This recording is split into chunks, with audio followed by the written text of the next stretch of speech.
30 jeunes opérateurs économiques de la 3e région apprennent de nouvelles techniques dans le domaine de l'entrepreneuriat. Une manière pour le projet Archipelago Mali de participer à la croissance économique de la cité de Kénédougou et du pays. Des détails sur cette session de formation dans quelques instants. L'Association pour le développement du cercle de Bourem ADC au chevet des populations sinistrées victimes d'inondations. Elle remet plus de 13 millions de francs CFA aux autorités communales. Cela fait suite au SOS Bourem qui avait été lancé. Ravi de vous retrouver. Bonjour à tous. Bienvenue dans ce 13h. Parlons de l'agenda du Premier ministre par intérim, colonel Abdoulaye Maïga. Il a reçu successivement les responsables du Haut Commissariat des réfugiés des Nations Unies, le Haut Commissariat des Nations Unies pour les réfugiés plutôt et le CICR, des organisations humanitaires internationales. Et ces organisations sont disposées à accroître leur appui en faveur du Mali. Le compte rendu de ces audiences avec Foussini Toukara. La première délégation reçue par le chef du gouvernement par intérim est celle du Haut Commissariat des Nations Unies pour les réfugiés. Conduite par son président résident au Mali, elle a abordé avec le ministre Maïga des questions relatives au bien-être des réfugiés et leur participation aux échéances électorales en vue dans notre pays. Le premier sujet le plus important, c'est d'abord l'encourager et le remercier. Remercier le gouvernement malien pour son engagement qu'il a pris pour permettre aux réfugiés, comme vous le savez, il existe plus de 180 000 réfugiés maliens qui sont dans les pays limitrophes, à savoir la Mauritanie, le Niger et le Burkina Faso. Donc il est important que ces personnes puissent participer en fait aux échéances électorales prochaines. Donc ce même effort aussi va être garanti pour les personnes déplacées internes. C'est le lieu de remercier les autorités maliennes. Je pense que le Mali a toujours eu, et ce depuis tout le temps, depuis son indépendance, à cœur de recevoir et de protéger les réfugiés qui se trouvent sur son territoire. À cet égard, je prends l'exemple notamment des réfugiés mauritaniens qui sont dans la région de Caille, qui sont présents sur le sol malien depuis 1989. Et je pense que c'est un exemple qui pourrait être cité et qui devrait être aussi multiplié à travers le monde. En tant que présidente du CICR, Mirjanas Poljarik est à sa première visite au Mali. Sa rencontre avec le Premier ministre par intérim fait suite à sa visite à Gao où elle a rencontré les populations affectées par la crise sécuritaire et du changement climatique. Nous avons parlé de la situation humanitaire, surtout dans la région de Gao. Nous avons parlé de la coopération avec les autorités, aussi au niveau régional. Et nous avons parlé de la coopération pour pouvoir assister à la population qui a besoin de l'aide. Et Monsieur le Premier ministre nous a encouragés de continuer à faire ce qui est possible en livrant l'assistance humanitaire dans la population civile qui est affectée par des conflits armés, mais aussi affectée par l'impact du changement climatique qui renforce la pression humanitaire sur les femmes et les hommes, surtout ceux qui ont dû se déplacer. Les représentants de ces deux organisations humanitaires, le HCR et le CICR, ont rassuré le chef du gouvernement par intérim d'être disposés à accroître leur appui en faveur des populations maliennes. Les avancées majeures de l'avant-projet de la nouvelle constitution et les attentes non comblées étaient au cœur d'une conférence de presse, une initiative de l'Observatoire pour les élections et la bonne gouvernance. Cette rencontre s'inscrit dans le cadre de la campagne nationale d'éducation civique et de mobilisation sociale pour l'effectivité des réformes institutionnelles et électorales au Mali, nous dit Adama Traoré. Les responsables de l'Observatoire pour les élections et la bonne gouvernance au Mali sont à pied d'œuvre pour mieux informer la population sur les avancées majeures en faveur des réformes dans la perspective de l'adoption d'une nouvelle constitution. Dans ce but, ils ont tenu à expliquer aux hommes des médias les déroulés des avancées majeures. Si aujourd'hui on met dans la Constitution que le travail de la société civile est reconnu, pour nous, cela va donner plus de poids à nos organisations de la société civile pour pouvoir travailler efficacement sur le terrain. Cependant, tout n'est pas rose. Selon eux, le document comporte également des attentes non comblées. Il s'agit entre autres des dispositions contre le coup d'État, le maintien du Conseil économique. Parmi ces attentes non comblées, il y a le fait qu'aujourd'hui, nous pensons que l'autorité indépendante de gestion des élections, qui doit organiser les élections, doit être un pouvoir constitutionnel. Elle doit figurer dans la Constitution. Nous pensons aussi que la haute autorité de la communication, qui est la HAC, qui doit s'occuper de la régulation des médias et de la communication en République du Mali, doit être dans la Constitution. Les hommes des médias ont profité de l'occasion pour poser quelques questions de compréhension sur les scrutins majoritaires et proportionnels. Aujourd'hui, si on met dans l'avant-projet que les députés ou les membres du Haut Conseil de la Nation seront élus suivant un mode de scrutin majoritaire, proportionnel ou mixte, cela pour nous est une grande avancée. Parce que dans les localités où il y a un seul député, on pourra appliquer le scrutin majoritaire. Cette rencontre a été rendue possible grâce au concours de la Fondation nationale pour la démocratie, NED. Suite à Caille, des activités du mois de la solidarité et de la lutte contre l'exclusion. Ce sont les habitants de la commune urbaine de Koniakari qui ont bénéficié d'une journée de consultation gratuite et de dons de médicaments. Un geste du bureau régional du syndicat national des pharmaciens du Mali, Sinafarm. On fait le point avec Balkissa Sadibou Chérif Aïdara et Lassana Keita. En initiant cette journée de consultation gratuite et de dons de médicaments, le bureau régional du syndicat national des pharmaciens du Mali, Sinafarm, à travers son projet Sinafarm Help, entend contribuer à l'amélioration de la santé des populations de Koniakari. Il s'agira de consulter gratuitement les populations identifiées, dispenser gratuitement des médicaments et autres matériels selon les diagnostics posés, sensibiliser sur les bonnes pratiques d'hygiène, faire des communications sur le changement de comportement. Composés de Peul, Bambara et Khassonké, les plus de 15 000 âmes de la commune urbaine de Koniakari, par la voix de leur maire, expriment leur gratitude à l'endroit des initiateurs de ce projet social. Vous avez aujourd'hui prouvé que vous êtes encore une fois proche à tes populations. L'organisation de cette journée favorisera certainement ici à Koniakari l'accès aux soins par les plus démunis, les handicapés et les vieilles personnes. Quand la population, sinon la communauté de Koniakari et environ,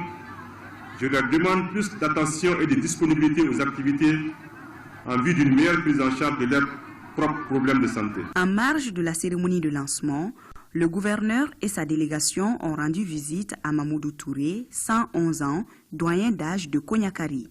Après réception de présents de la part des hôtes du jour, le vieux Touré n'a pas tari de conseils et de bénédictions à l'endroit de ceux-ci. Permettre aux jeunes de Sikasso d'exploiter leurs potentialités afin de relever les défis de la création d'entreprises, c'est l'objectif du projet Archipelago Mali.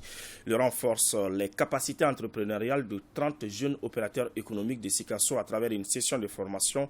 Le compte rendu est signé Moussokoro Sérémé et Amadou Dolo. C'est une session de formation destinée à 100 jeunes de la région de Sikasso en agro-business et en TIC. Elle est initiée par la Fondation pour la promotion de l'entrepreneuriat et de l'innovation en Afrique de l'Ouest, WAWEF. Aujourd'hui, on est là à Sikasso aussi pour faire le lancement de 100 jeunes qui seront formés dans l'agroalimentaire, c'est-à-dire pisciculture, maraîchage, aviculture et puis l'éthique. Nous sommes en train de discuter avec nos partenaires pour vraiment après la formation, pour qu'on puisse vraiment installer ces jeunes-là et les accompagner. Ces deux politiques visent à réduire même le taux de chômage au Mali. Recevoir WAEF au niveau régional aujourd'hui, qui s'engage à former 100 jeunes en entrepreneuriat, vraiment est une chose intéressante. Ça ne fera que résorber le taux de chômage. La problématique de l'emploi des jeunes préoccupe les partenaires financiers.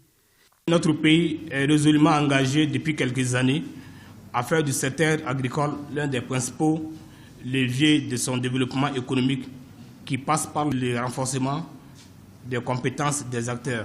Rappelons que sur 400 jeunes postulants, seuls 100 jeunes ont été présélectionnés dans la région de Sikasso. Le projet est orienté vers 3 régions, à savoir Bamako, Caille et Sikasso. Amadou Abdoulaye Traoré est le nouveau président de la Jeune Chambre internationale du Mali pour le mandat 2023.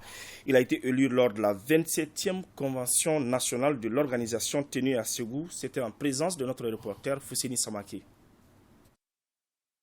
Au cours de cette 27e convention nationale de la Jeune Chambre internationale du Mali, délocalisée à Ségou, les jeunes venus de toutes les localités du pays ont échangé Sur le bilan des activités 2022, l'implication des jeunes dans la refondation du pays, le renforcement des capacités des JCI locales, entre autres. La JCI Mali a porté des initiatives contribuant à l'autonomisation des jeunes et au renforcement de l'infrastructure économique. Ainsi, le renforcement de l'employabilité des jeunes a été au centre de nos actions pour cette année 2022. Cette activité statutaire est placée sous le thème « La JCI, un vivier de jeunes citoyens actifs au service de la reconstruction nationale ». Quand on parle de Jeune Chambre aujourd'hui, la Jeune Chambre Mali est une référence en Afrique. Donc nous sommes là pour les accompagner, pour les soutenir par rapport à cette activité. Même si parfois on croit que les jeunes ne sont pas aussi responsables qu'ils soient, mais chaque fois que nous sommes avec la Jeune Chambre internationale, nous nous sentons encore plus confiants dans la jeunesse malienne. Au terme des travaux, Amadou Abdoulaye Traoré est élu président national de la JCI Mali 2023 pour 1 an. Le mandat 2023 sera placé sous le signe de la réconciliation et de la prospérité. Beaucoup de choses ont été réalisées. Ce serait l'occasion pour nous de consolider tous les acquis et aussi de réorienter notre organisation nationale et surtout à prendre une place en participant au grand débat de la nation. La rencontre de Ségou a pris fin par un dîner gala en présence des invités des marques, dont les représentants de la JCI Sénégal, du Burkina Faso et de la Côte d'Ivoire.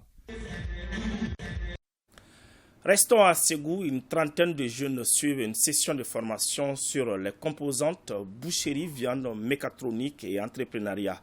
Elle est organisée par la Chambre de commerce et d'industrie du Mali à travers le projet Archipelago. Des détails avec Honoré Tchenou. Il s'agit, au cours de cet atelier de 5 jours, de former une trentaine de jeunes de Ségou sur l'entrepreneuriat. L'initiative est du projet Archipelago de la Chambre de commerce et d'industrie du Mali. Archipelago soutient la création d'emplois à la fois durables et décents en Afrique centrale et de l'Ouest. Nous avons mené une étude au sein de la Chambre de commerce pour comprendre un peu les besoins des entreprises. Et on a compris qu'à l'issue de cette étude, il y avait un besoin très intéressant, surtout par rapport à la mécatronique au Mali. Les jeunes ont vraiment des bonnes idées, mais ils ont besoin d'être formés et d'être informés. Avec cette formation, la trentaine de jeunes seront outillés pour mieux exercer leur propre activité selon les composantes du programme Archipelago. Composante boucherie-viande, composante mécatronique, composante entrepreneuriat. Le projet répond aux préoccupations spécifiques du Mali qui ont pour nom le chômage chronique des jeunes par l'insuffisance d'emplois et d'opportunités. Archipelago est financé par l'Union européenne à coût de plus de 300 millions de francs CFA et concerne une quarantaine de chambres consulaires africaines et européennes pour une durée de 30 mois. Je vous l'annonçais dans les titres, les populations victimes d'inondations du cercle de Bourem bénéficient de l'aide de l'association pour le développement du cercle de Bourem ADC. Elle vient de remettre plus de 13 millions de francs CFA aux autorités communales pour aider les ménages. Samare Aïdara et Alassane Ahmadou.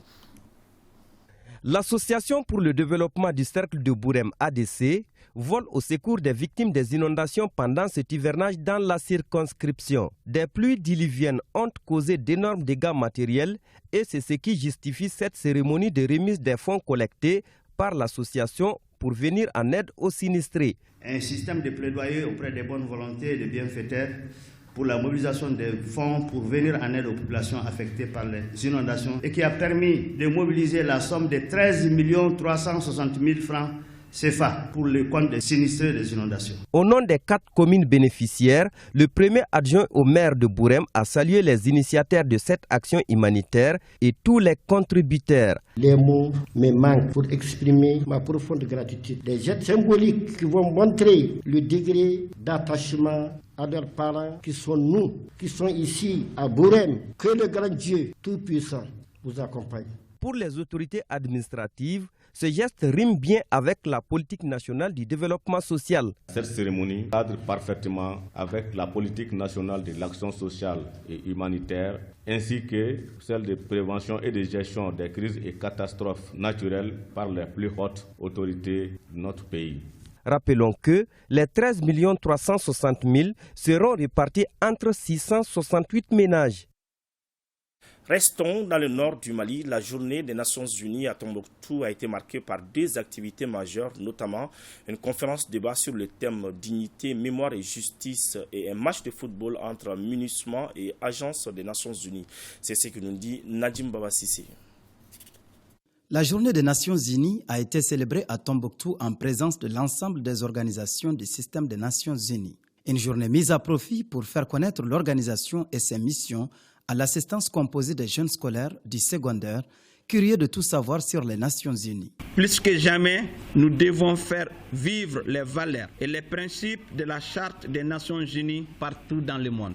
En donnant une chance à la paix et en mettant fin aux conflits qui mettent en péril des vies, hasardent l'avenir et compromettent le progrès mondial. Une occasion pour principalement des élèves de la terminale sciences sociales qui font l'ONU dans leur programme de pouvoir vraiment écouter attentivement et prendre note pour que ça puisse les servir dans l'avenir. Cette journée n'est pas qu'hommage aux hommes et femmes qui servent l'organisation. Elle est également marquée par une conférence débat axée sur la dignité, la mémoire et la justice. En célébrant cette journée, nous rendons un hommage mérité à tous ceux et à toutes celles qui continuent de servir avec honneur et dévouement conformément aux idéaux des Nations Unies, les communautés sans distinction aucune. Nous nous réjouissons de vos interventions en prenant en compte les priorités de la région et du pays conformément à la volonté des plus hautes autorités. La journée des Nations Unies se termine par un match récréatif autour du ballon rond qui oppose la MINUSMA aux agences des Nations Unies sur le score de 3-0 en faveur de la MINUSMA. Voilà, c'est la fin de cette édition. Merci de l'avoir suivi. Bonne suite de programme sur ORTM 1.